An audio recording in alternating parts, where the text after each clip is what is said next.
গভীর নীল সমুদ্রের বুকে হঠাৎই যেন টান টান নীরবতা। আন্তর্জাতিক জাহাজ চলাচলের অন্যতম ব্যস্ত পথ, যেখানে প্রতিদিন হাজার হাজার টন তেল বহন করে বিশাল ট্যাঙ্কার, সেই পথেই আচমকা গর্জে উঠল ক্ষেপণাস্ত্রের শব্দ।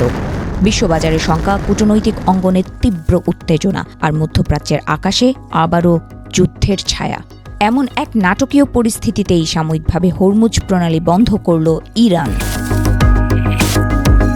ইরানের রাষ্ট্রীয় গণমাধ্যম জানায়, সামরিক মহড়ার অংশ হিসেবে লাইভ মিসাইল ছোড়া হয়েছে, আর সেজন্যই নিরাপত্তার কারণে কয়েক ঘণ্টার জন্য এই জলপথ বন্ধ রাখা হয়। বিশ্বে মোট সমুদ্রপথে পরিবাহিত তেলের প্রায় 20% এই প্রণালী দিয়ে যায়। ফলে এই সাময়িক বন্ধই আন্তর্জাতিক বাজারে আতঙ্ক ছড়িয়ে দেয়। যুক্তরাষ্ট্র ও ইরানের মধ্যে বহু প্রতীক্ষিত পরোক্ষ পারমাণবিক আলোচনা শুরু হয়েছে সুইজারল্যান্ডের জেনেভা শহরে। আলোচনার এই সংবেদনশীল মুহূর্তে এমন সামরিক প্রদর্শন অনেকের কাছেই শক্তির বার্তা হিসেবে দেখা হচ্ছে। ইরানের সর্বোচ্চ নেতা আয়াতুল্লাহ আলী খামেনি সতর্ক করে বলেন, বিশ্বের সবচেয়ে শক্তিশালী সেনাবাহিনীও এমন আঘাত পেতে পারে যেখান থেকে আর উঠে দাঁড়ানো সম্ভব হবে না। তার এই বক্তব্য পরিস্থিতির উত্তেজনা আরও বাড়িয়ে দেয়। তবে একই সময়ে ইরানের পররাষ্ট্রমন্ত্রী আলোচনাকে ঘিরে আশাবাদী সুরও শোনান। তিনি বলেন, নতুন একটি সম্ভাবনার জানালা খুলেছে এবং টেকসই সমাধানের দিকে এগোনোর সুযোগ তৈরি হয়েছে। আলোচনায় গুরুত্বপূর্ণ ভূমিকা রাখছে আন্তর্জাতিক আণবিক সংস্থা।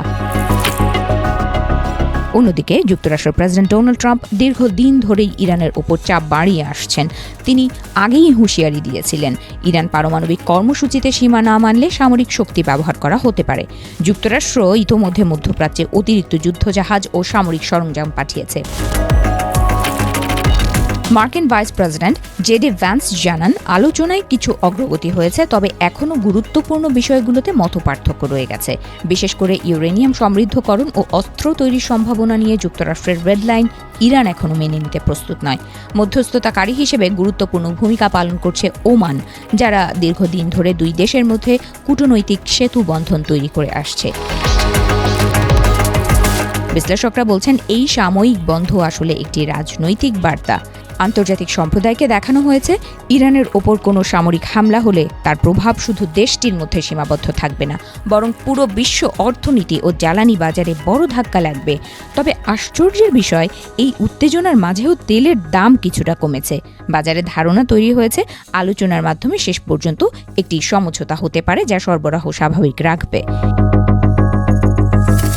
এদিকে উপসাগরীয় আরব দেশগুলো সতর্ক করেছে, পরিস্থিতি আরও খারাপ হলে তা দ্রুত আঞ্চলিক যুদ্ধে রূপ নিতে পারে। বিশেষজ্ঞদের মতে এই ঘটনায় দুইটি বার্তা স্পষ্ট।